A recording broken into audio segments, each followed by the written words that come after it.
설교자로 이렇게 정했습니다. 다른 말로 하면 핍박자에서 설교자로, 우리 주보에는 그렇게 되어 있을 건데요. 핍박자가 설교자로, 어떻게 예수를 잡아 죽이려고 하던 핍박자가 예수를 믿으라고 갑자기 이렇게 변화됐는지 한번 같이 보도록 하겠습니다. 참으로 심장한 의미가 많습니다. 자, 하나님의 시간표, 어제 아침에도 제가 잠깐 말씀을 드렸습니다마는 하나님은 자기만의 시간표가 있습니다. 그래서 그 시간표대로 하나님의 타임에 하나님의 사람들을 움직여서 하나님의 역사를 이루어 가시는데요. 사도 바울이 왜 예루살렘에서 하나님의 부름을 받지 않고 다메섹까지 가다가 다메섹에 거의 가까이 왔을 때 부름을 받았을까? 그런 걸 생각해보면 만일에 예루살렘에서 이런 일이 있었으면 어떻게 됐을까? 그런데 다메섹까지 150마일쯤 가서 이런 일이 생겼습니다. 그렇게 보면 하나님은 우연히 어떤 일을 하시는 분이 아니라는 것을 알게 됩니다. 그것은 사울뿐만 아니라 성경에 나오는 다른 인물뿐만 아니라 여러분과 저의 삶에 있어도 하나님의 시간표가 있다는 것을 생각해 보게 됩니다. 하나님은 여러분과 저를 구원하실 때 그냥 for nothing, 아무렇지도 않게 구원하신 게 아니라 목적이 있으셨는데요. 오늘 그 목적을 함께 살펴보도록 하겠습니다. 말씀드렸던 대로 아브라함을 하나님이 부르실 때 75살에 부르셨습니다. 왜 하필이면 75살까지 그냥 놔뒀을까요? 그리고 25년을 또 기다려서 99세, 100세 될 때 이삭을 주셨습니다. 조금 빨리 주셨어도 되는데. 그리고 이삭이 13살 때 모리아산으로 데리고 갔고 하나님은 아브라함을 통해서 이스라엘을 이제 지어내셨습니다. 다윗을 부를 때도 그랬고요. 여러분과 저를 부를 때도 그렇습니다. 여기 사울을 부를 때도 그렇고 제자들을 부를 때도 그렇고 하나님은 자기만의 타이밍이 있습니다. 이 사람 지금 부를까? 하나님이 누구하고 의논하지 않았습니다. 지금 부르면 좋겠는데 미리 선지자들에게 말씀하시고 자기 타임테이블 시간표대로 그렇게 하셨습니다. 자, 하나님께서 사울을 지금 이 시간에 여기서 부르는 데는 다음과 같은 이유가 있습니다. 우리 한번 그 이유를 살펴보도록 하겠습니다. 지난번에 봤던 지도인데 예루살렘에서 사울이 그리스도인들을 잡으려고 대제사장의 공문을 가지고 이리 올라갑니다. 다메섹까지 올라가는데 이 거리가 한 150마일 정도 된다고 말씀드렸고 그 당시의 속도로 걸어가고 말 타고 이렇게 가면 한 일주일 정도 걸렸을 거라고 말씀을 드렸습니다. 그리고 다메섹이 거의 가까이 이쯤 왔을 때 사울은 하늘에서 내려온 환상의 빛을 봅니다. 아주 밝은 햇빛보다도 덜 밝은 빛을 보면서 땅바닥에 엎드려서 사울이 제일 먼저 물었던 질문은 여러분이 아시는 대로 뭐였습니까? 주여 니시니까. 그렇죠, 잘 맞추셨습니다. 주여 니시니까 이렇게 물었습니다. 그 음성을 알아들었는데 그 말하는 사람의 보이스는 몰랐습니다. 여러분, 제가 이렇게 설교를 하는데요, 얼굴은 안 보이지만 여러분이 라디오를 들으시다든지 어떤 매체를 들으시면 제 음성을 금방 알아봅니다. 이거 우리 담임 목사님 목소리다. 이거는 크로스포인트 목사의 보이스다 하는 걸 알게 될 것입니다. 그것은 저를 봤기 때문에 아는 게 아니라 제 음성 속에는 나라고 하는 이미지가 들어있습니다. 그런데 사울이 사울아 네가 어찌하여 나를 핍박하느냐라고 말했을 때 그 음성을 들으면서 주여 니시니까 그렇게 물었습니다. 한 번도 들어본 적이 없어요. 예수님이 예수님의 음성을 살아있을 때 들었으면 사울은 아마 주님 이렇게 말했을 텐데 누구냐고 물었습니다. 왜냐하면 예수님의 음성을 한 번도 들어본 적이 없기 때문에 그렇지요. 나를 네가 핍박하는 예수라. 그러면서 너희 이 녀석 왜 나 믿는 사람들을 잡으러 다니냐? 너 혼내줄 거야. 너 이제 이번에 가서 어쩌고 저쩌고 막 야단치신 게 아니라 집가로 가서 내가 너에게 지시하는 그 집에 다 가봐라. 거기 가면 준비가 다 돼 있는데 인도하는 대로 가라 라고 한마디도 야단치시는 적이 없고 한마디도 책망하신 적이 없이 앞으로 될 일을 사울에게 차근차근 말씀하셨습니다. 그리고 사울은 눈이 멀었고요, 3일 동안 그 집에 들어가서 먹지도 않고 마시지도 않고 기도만 했습니다. 그래서 말씀드렸을 때 사울이 눈을 감고 기도하면서 어떤 기도를 했을까? 누가가 기록을 안 했습니다. 그래서 제가 생각을 해봤죠. 누가가 3일 동안 금식 기도를 했는데 무슨 기도를 했을까? 아마 여러분 이런 기도 하지 않았을까요? 이 사람들 내가 눈만 뜨면 그냥 잡아가지고 다 몽땅 다 없앨 거라고. 하나님 왜 눈을 가리니까 눈만 뜨게 해주면 내가 그냥 이 예수 믿는 사람들에게 다 잡아다가 한 사람도 안 남기겠습니다. 이렇게 기도했을까요? 아니면 거기 있는 사람들을 향해서 이 녀석들 내가 누군데 감히 이 좁은 구석으로 데리고 와서 나를 여기다 놔두느냐. 내가 눈만 뜨면 너희들은 그냥 안 놔두겠다 하면서 사람들을 원망했을까요? 그렇게 생각하지 않습니다. 하나님, 내가 하나님을 열심히 하나님 편에서 섬겼습니다. 하나님을 모독한다고 저 사람들을 잡으러 다녔고 예수를 십자가에 못 박고 내가 스데반을 돌로 쳐 죽일 때 거기 옷을 지키면서 충성을 다했는데 내가 하나님 편인데 하나님을 위해 사는데 하나님 왜 이렇게 나한테 하십니까? 내가 잘못 가고 있습니까? 만일에 잘못 가고 있다면 용서해 주십시오 하고 회개하지 않았을까요? 그때 하나님께서 사울을 용서하시고 이제부터 하는 일을 시키기 시작을 했습니다. 그래서 사울은 거기서 3일 동안 머물러 있으면서 이제 아나니아의 그 신방을 받고 안수를 받고 세례를 받고 그리고 눈을 떴습니다. 그리고 나서 오늘 보니까 곧바로 회당에 들어가서 예수는 그리스도라고 전하기 시작을 했습니다. 저는 이 구절을 조금 더 이따 한 번 더 말씀드리겠습니다만 제일 좋아합니다. 왜냐하면 사람들이 사울이 예루살렘에서 왔거든요. 그리고 대제사장의 공문을 가지고 왔으니까 요즘 말로 하면 회당은 교회 같은 데입니다. 그리고 예루살렘에 있는 성전은 제일 최고의 권위를 가지고 있는 데죠.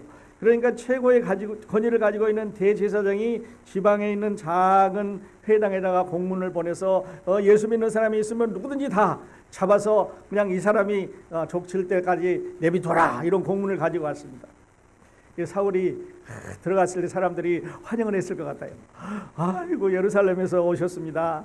대제사장의 공문을 가지고 오셨습니다. 그러니까 아마 좋은 자리 내주면서 설교를 하라고 그랬을 것 같아요. 한번 생각해 보십시오. 사울이 앞에 다 가서 섰습니다. 그리고 사람들을 보면서 이렇게 말합니다. 여러분 얼마 전에 우리가 십자가에 못 박아 죽은 그 예수가 하나님의 아들입니다. 우리가 잘못했습니다. 여러분이 잘못했습니다. 여러분은 그분을 믿으셔야 하늘나라 갈 수 있습니다. 구원받습니다. 우리가 하나님 앞에 잘못된 길을 갖고 있습니다 라고 설교를 했습니다. 그때 거기 있는 사람들이 어땠을까요? 잘한다고 박수 쳤을까요? 안 했을 것 같아요. 이게 웬일이냐고 소동을 했습니다. 저 사람이 지금 예수 믿는 사람 잡으러 다녔는데 저 사람이 지금 유명한 박해자인데 이제 와서 예수 믿으라고 하니까 180도 확 뒤집어진 사울을 보면서 사람들은 당황했을 거예요.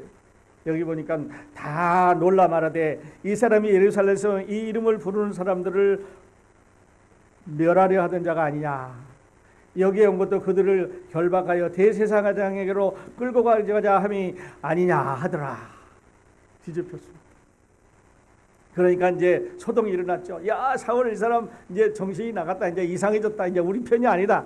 그래서 잡아 가두려고 합니다. 그래서 이제 다메섹에 소문이 쫙 났습니다. 그리고 유대인들이 예수만 사울을 잡아서 이제 없애려고 합니다. 그때 형제들이 알고 사울을 강줄에 담아서 이제 성문 밖으로 이렇게 달아내리는 장면이 오늘 이 그림입니다. 여러분 이 그림을 다시 한번 보면요. 이렇게 생각해 보십시오. 여기 강줄에 담겨 있는 사울은 지금부터 3번의 선교 여행과 1번의 로마 여행을 할 수 있는 그릇입니다. 1차 선교 여행, 2차 선교 여행, 3차 선교 여행하고 또 로마까지 여행하는 그 선교의 계획이 하나님의 계획이 이 광주리에 들어 있습니다. 어디 그뿐입니까? 하나님은 사울을 통해서 이름을 나중에 바울로 바꿨습니다만은 13권의 신약성경을 기록하게 하셨습니다.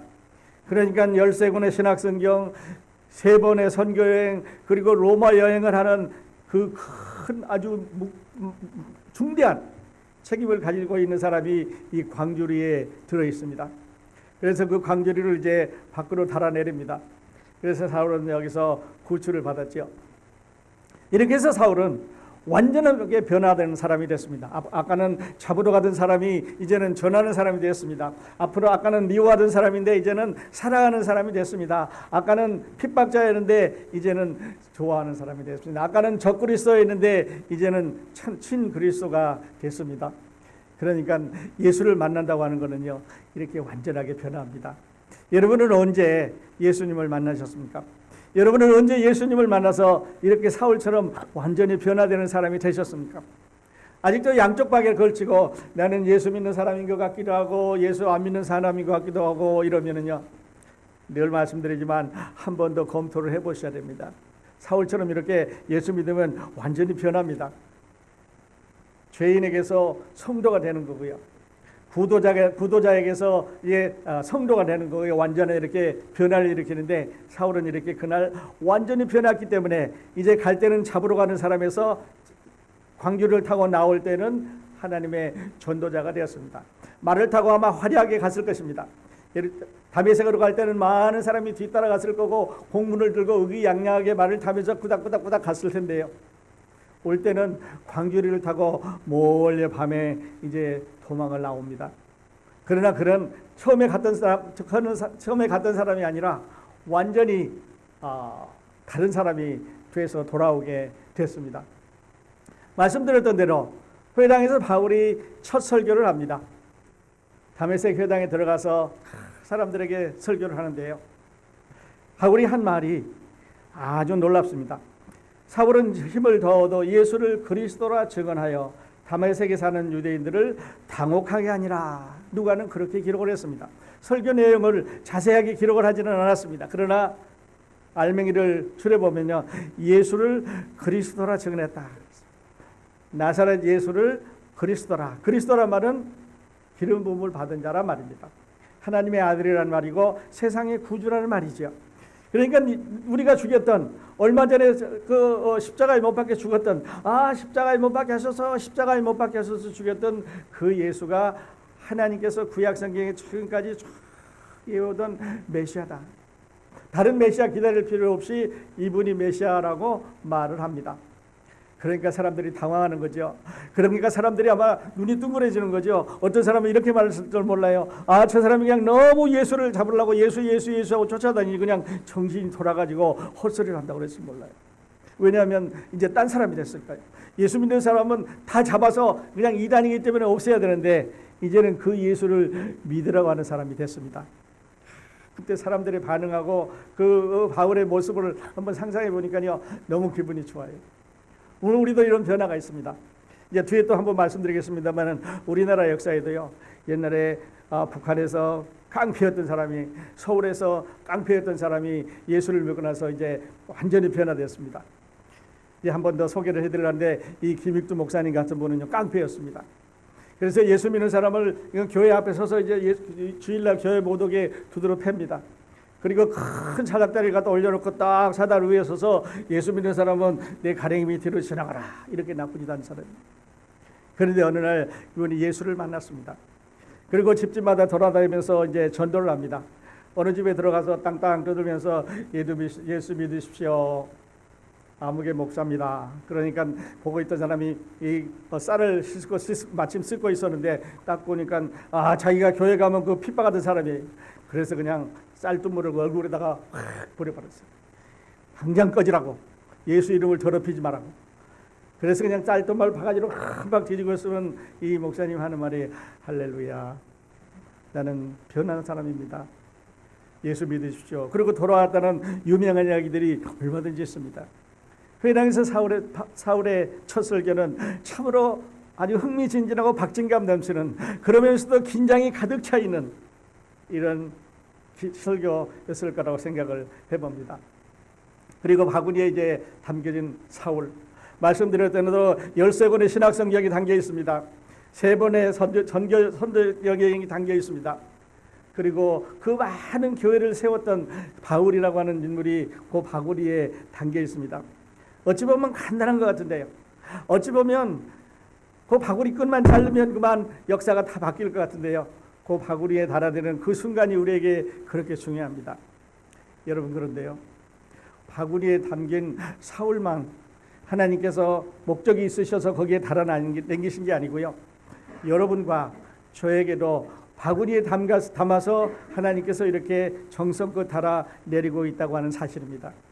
우리를 하나님께서 쓰실 때가 있으십니다. 사도 바울이 쓸 때가 있는 것처럼 여러분과 제가 하나님을 위해서 할 일이 있다고 하는 거죠. 여러분은 어떤 일을 생각하고 계십니까? 바구리에 담아서 내려오는 사울은 어떤 생각을 하면서 내려왔을까요? 내려가서 내가 무사히 도착해서 예루살렘에 가서 형제들에게 복음을 내가 받았다고 말하리라. 아마 여러 가지 생각을 하면서 150마리를 다시 여행을 해서 예루살렘에 돌아왔을 것입니다. 예루살렘에 돌아오니까요, 또 문제가 생겼습니다. 사울이 예루살렘에 가서 형제들을 만나서 나 예수 믿었다. 나 이제 가다가 길에서 예수님을 만났다고 말합니다. 그래서 형제들을 만나자고 말합니다. 아마 성경학자들은 이때 베드로와 야고보를 만났을 거라고 말합니다. 이 야고보는 예수님의 동생이지요. 베드로와 야고보를 이제 만나기를 기별을 했습니다. 나 사울인데 내가 다메섹 가다가 예수를 믿고 돌아와서 형제들을 좀 만나기를 원한다. 그러니까 형제들이 노땡큐입니다. 이 사람 간첩일 수 있다. 이 사람 거짓말하는 사람일 수 있다. 그래가지고 우리 가운데 들어와서 누가 예수 믿는지, 어디에서 예수 믿는지, 몇 명이 예수 믿는지, 어떻게 생활하는지, 무슨 작업을 하는지를 알아내가지고 우리를 그냥 일망타진 소탕하려고 이게 가면을 쓰고 들어온다. 만나지 말자. 이게 무섭다. 겁난다. 그래서 안 만나려고 그래. 그래서요, 26절에 보니까 사울이 예루살렘에 가서 제자들을 사귀고자 하나 다 두려워하여 그가 제자됨을 믿지 아니하니 그랬습니다. 그때 바나바라는 사람이 나왔습니다. 신약 성경에 이름이 헷갈리는 사람이 두 사람이 있는데요. 바라바라는 사람이 있습니다. 바라바. 예수님 대신 특별 사면당한 사람이죠. 이 사람은 사형수였는데 바라바가 죽을 그 십자가를 예수님이 지고 가셨습니다.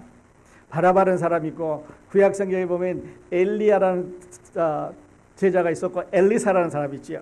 하나님의 선지자 엘리야가 먼저 사람이고 엘리사가 후반인데 우리는 늘 두 사람을 헷갈립니다. 이 이름 헷갈리는 사람 중에 바나바가 있습니다.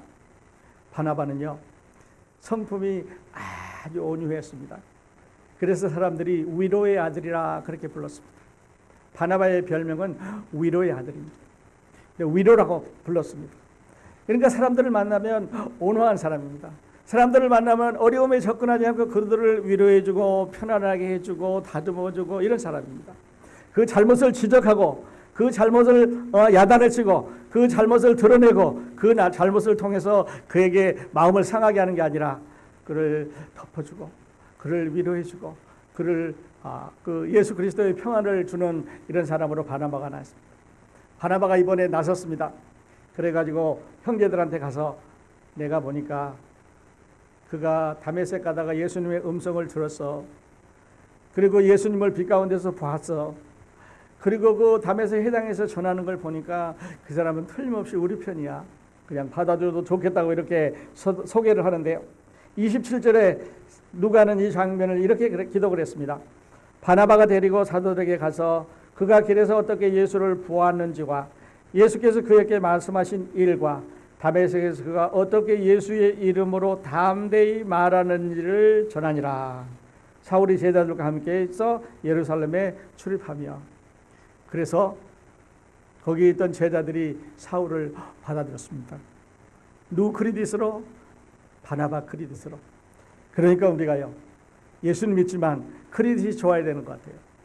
이 크리딧이란 말은 그 사람이 살아오면서 쌓아온 그 사람 자신입니다. 그래서 크리딧이 좋은 사람은 말을 들어줍니다. 돈도 잘 페이하는 사람은 크리딧이 좋기 때문에 많이 빌려주고 이자도 적게 빌려주고 그렇게 하죠. 그런데 크리딧이 나쁜 사람은 이자도 많이 붙여주고 가능하면 안 빌려주려고 합니다. 왜냐하면 옛날부터 페이를 잘 안 했으니까 또 페이 안 할 가능성이 있으니까. 그래서 크리딧이 좋아야 됩니다. 우리 그리스도인도 크리딧이 좋아야 되는 것 같아요. 그래야 예수 믿으라는데 여러분 제 말로 말빨이 섭니다. 자꾸 딴 얘기하고 거짓말하고 막 이렇게 하면 크리딧이 없는 거예요. 그래서 이 바나바는 크리딧이 참 높은 사람이었습니다. 그래서 그들에게 가서 길가에서 어떻게 주를 보았는지 그에게 어떻게 말씀하시는 걸 들었는지 그리고 형제들한테 다메섹에서 형제들에게 어떻게 담대하게 예수를 전했는지를 증거를 해줬습니다. 그랬더니 받아줬습니다. 이 바나바는요, 앞으로 이제 사도행전을 통해서 공부를 하겠습니다만은 바울하고 1차 전도여행의 파트너가 됐습니다. 그래서 멀리 이제 1차 전도여행을 하면서 세상에 나와서 선교라는 걸 처음 해보는 거죠. 바울과 바나바가 이제 1차 전도여행을 같이 갑니다. 그리고 생질 조카를 데리고 가죠. 물론 바나바에 대해서 우리가 모르는 것도 많습니다. 이 사람이 어떻게 해서 구브로에 가서 살고 있었는지, 이 사람이 어떻게 해서 밭이 있었는지, 레위인은 밭을 가질 수가 없었는데 어떻게 해서 밭을 가졌는지, 어떻게 해서 구브로에 갔는지 누가 우리에게 설명을 안 해주고 있습니다. 좋은 것만 우리에게 얘기해 주고 있는데, 하나 분명한 것은 바나바는 위로의 사람들이었습니다. 형제들과 사울 사이를 원만하게 이렇게 해결해 준 아주 위로의 사람이었습니다. 그뿐 아닙니다. 사울이 이제 예루살렘에 있다가 고향으로 돌아갑니다. 고향에 돌아가서 하나님을 내가 어떻게 지금까지 살아온 게 잘못한 건가 잘했는가 하고 고향에 묻혀서 사울이 나타나지는 않을 때 다시 바나바가 사울에게 가서 형제 사울아, 우리 안디옥 교회에 가서 같이 하나님을 섬기자. 그래가지고 바나바가 사울을 다시 데리고 안디옥 교회에 와서 두 사람이 같이 섬기다가 두 사람이 같이 선교여행을 떠나는 역사가 이루어집니다. 여러분, 저는 바나바 같은 사람이 되었으면 좋겠습니다. 여러분, 저는 여러분 모두가 이렇게 바나바처럼 온유한 사람, 따뜻한 사람, 위로하는 사람이 되셨으면 좋겠습니다. 우리 그리스도 교회 성도들은 다 그렇게 하시는데요. 아주 유명한 카네기의 인간관계론에 30가지 법칙이 있습니다. 인간관계는 이렇게 해라. 그런데 아주 좋은 말만 쫙 써져 있습니다. 그런데 그 법칙 중에요, 제1법칙이 뭔지 아십니까? 다음과 같은 3가지를 하지 말라는 겁니다. 비난하지 말고, 비판하지 말고, 불평하지 말아라. 이 3가지는요, 지금 우리가 보려고 하는 이 바나바라는 사람하고는 정반대입니다. 그래서 이거를 설교하는 사람들은 그 앞자리를 따가지고 이렇게 말합니다. 앞자리 비비불, 비비불. 비난하지 말고, 비판하지 말고, 불평하지 말고. 이거를 드러내면 인간관계가 나빠집니다. 이것을 지적하면 인간관계는 멀어집니다. 이거를 지적하면 단체는 깨집니다. 이것을 심화스럽게 이렇게 가까이 하는 이런 단체는 어려운 단체입니다. condemn, 영어로는 그렇죠. 사람을 비난하지 마십시오. 그리고 비판하지 맙시다. 또 어떤 일에 대해서 우리는 하나님께서 주어진 환경에 대해서 불평해서는 안 되겠습니다. 그래서 저를 한번 따라서 해보십시다. 비비불. 한 번 더 해보십시다. 비비불. 예, 비난하지 말고, 비판하지 말고, 불평하지 맙시다. 어떻게 보면 아주 명언이에요. 카네기의 인간관계 이론에서 제일 중요한 거 30가지를 뽑았는데 1번입니다. 그러면서 하지 말라는 건 딱 한 가지예요. 나머지는 다 하라입니다. 이렇게 하라, 이렇게 하라, 이렇게 하면 좋다는데 하지 말라. 넘버 1, 비비불. 영어로는요, 앞에 C가 3개 들어있습니다. condemn, criticize, and complain. 이렇게 해서 C가 들어있는데요, 이거를 미국 사람은 3C라고 말합니다. 3C. 그래서 C가 3개 들어있어요. condemn, criticize, complain. 이걸 하지 말아라. 우리 교회도 이런 거를 좀 서로 이렇게 서로 나누어가면서 이렇게 했으면 좋겠습니다. 그래서 우리 바나바 같은 이런 인격을 가지고 있는 이런 사람들이 됐으면 좋겠습니다. 바나바는요, 바울에게 있어서는 은인 같은 사람입니다. 여기서 예루살렘 성도들에게 소개했고, 또 이 죄아에 묻혀있는 시골에 들어가서 그냥 골방에서 매일 고향에 가서 있는 바울을 데려다가 안디옥 교회 교사로 삼았습니다.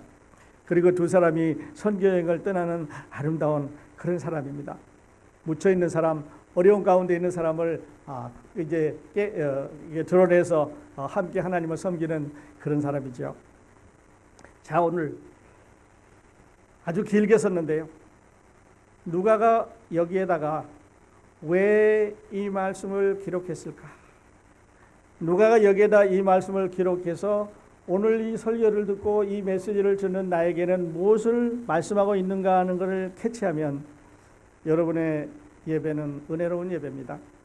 그런데 그냥 지난주에도 그랬고 이번 주에도 그렇고 뭐 그냥 설교 듣고 가는 식으로 그냥 나하고는 상관없는 설교라고 가시면요, 여러분은 맨날 다니셔도 교회의 문턱만 넘어드는 사람들입니다. 오늘 이 말씀, 성경은 어떤 한 구절도 문장 하나도 그냥 된 게 없습니다. 하나님께서 왜 여기에다가 이 말씀을 주셨을까? 하나님께서 왜 누가를 통해서 여기다 이 말씀을 주셨을까라고 하는 생각을 하는 질문을 해봅니다. 누가가 오늘 왜 여기다 이 말씀을 주셨을까? 여러 가지가 있겠습니다. 그러나 저는 여러분에게 이렇게 소개드리고 싶습니다. 사울이라고 하는 사람은 핍박자였습니다. 그런데 사울이라는 사람은 이제 전도자가 됐습니다. 그러니까 핍박자에서 전도자가 됐을 때 그 중간에 예수 그리스도라고 하는 하나님의 아들이 있습니다. 이분이 책을 읽었습니까? 아닙니다. 이분이 노래를 불렀습니까? 아닙니다. 이분이 누구 강연을 들었습니까? 아닙니다. 이분이 어떤 사건을 일으켰습니까? 아닙니다. 이분이 예수 그리스도를 보고 듣고 그가 하시는 일을 믿었기 때문에 이런 변했습니다. 여러분은 어떠십니까? 여러분은 사울처럼 여러분의 생에 쭉 살아오다가 예수 그리스도라는 하나님의 아들을 믿고 변화되신 포인트가, 터닝 포인트가 있으십니까? 다시 말씀드리면 유턴을 하셨습니까? 이런 말입니다. 그리고 요즘은 문자적으로 하면 파라다임이라고 하는 파라다임. 그래서 쭉 전통적으로 해오던 이런 삶에서 이렇게 변화되는 것을 파라다임 쉬프트, 파라다임 체인지라고 말합니다. 예수 믿는 거는요, 유턴입니다. 예수 믿는 거는 파라다임이 체인지하는 거예요. 옛날 걸 리페어하는 게 아닙니다. 옛날에 내가 살던 그 습관을 고치려고 애쓰는 게 아닙니다. 예수 믿는 거는 지금까지 살아온 내 방법을 조금 더 낫게 고치고 성경을 읽어서 고치게 하는 그 방법이 아니라 그거는 암만 고쳐도 옛날 겁니다.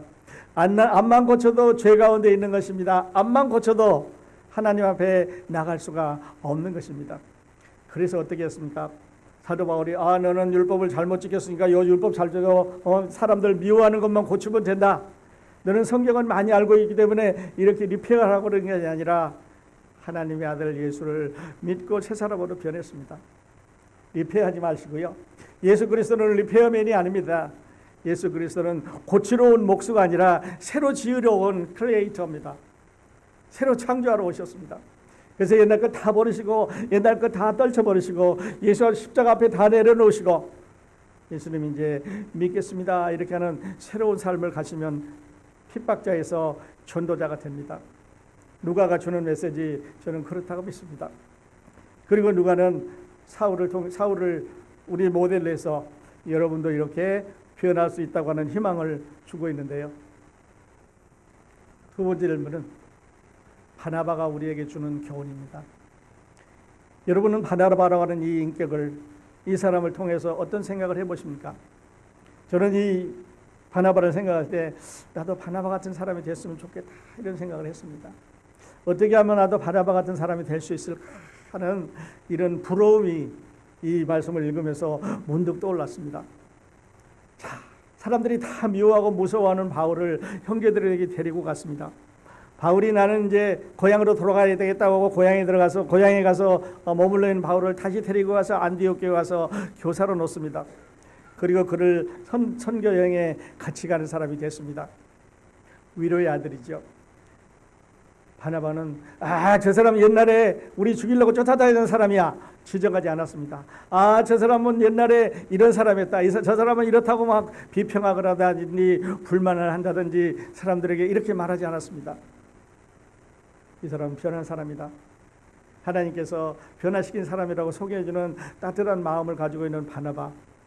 여러분은 이 바나바와 이런 사람 한번 함께 배워보고 싶지 않으십니까? 이 바나바가 또 누가가 주는 교훈을 통해서 오늘 이 메시지가 여러분에게 큰 축복이 되시기를 예수 그리스도의 이름으로 축원드립니다. 기도하십시다.